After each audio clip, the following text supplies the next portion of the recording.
string section in particular. The only one we're missing out of this group is a bass. The bass is the one that usually stand up. He's down in Texas right now, so he didn't make it back. But we have a violin.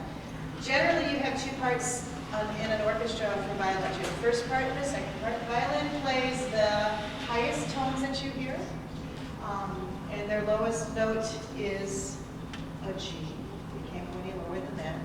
So they're kind of restricted as to their range. We have a viola. Violas are different. Yes. Could you hold it up next to a violin so we can see the two side by side? Violin, yes. There you go. Oh, okay. Yes, this is an average, this is a standard size violin. This is a 16-inch viola. Depending on the size of the person, you know, you can get violas who have violas. We have someone who I knew was up to a 17-inch viola, which is bigger than his. But they are like, if you think about a choir, the violins are like the sopranos in the choir. Okay, the violas are like the alto tenor range because they can cover both of those ranges. The cello, my favorite, I'm a cellist. The cello actually has one of the largest ranges of the string instruments because we can play all the way up into the violin range, and we can play, our lowest tone is a very low C. If anybody plays piano or anything, it's a very low C. What's the difference between the first violin and the second violin? First violin and second violin, generally it's a melody, a harmony line. So the first violinists generally get a melody line. They tend to play higher tones. A second violinist tends to carry through on the harmony parts. So, but every once in a while it reverses around. But most of the time that's what you have. So you have like a soprano and an alto. You have the violas who carry the low alto and the tenor range. And then the cellos are anything from a bass range all the way up to a high soprano. Also, like my parent commercial, there's always room for cello. Yes. Always. Yes. Sure. You want to play from your lowest to your highest? Can you get the highest? That's the lowest note. And I guess you could play it.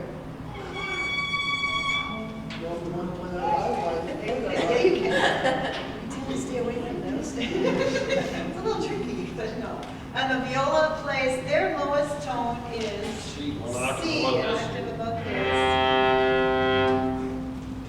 And then your highest. So as far as my fingers can reach, Yeah. I got little short, stubby fingers. So the ranges are pretty good. Violin, lowest is a G. And then it gets crazy. That's like 4, 5 octaves above the low G. Yep, I don't think it will.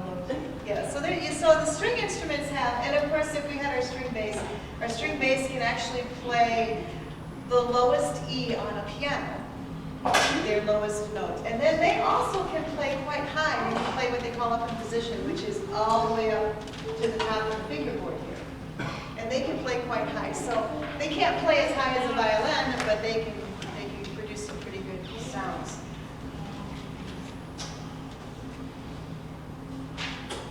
Standard repertoire for string orchestra or string ensemble. This is mostly what they call classical music, but it's a title.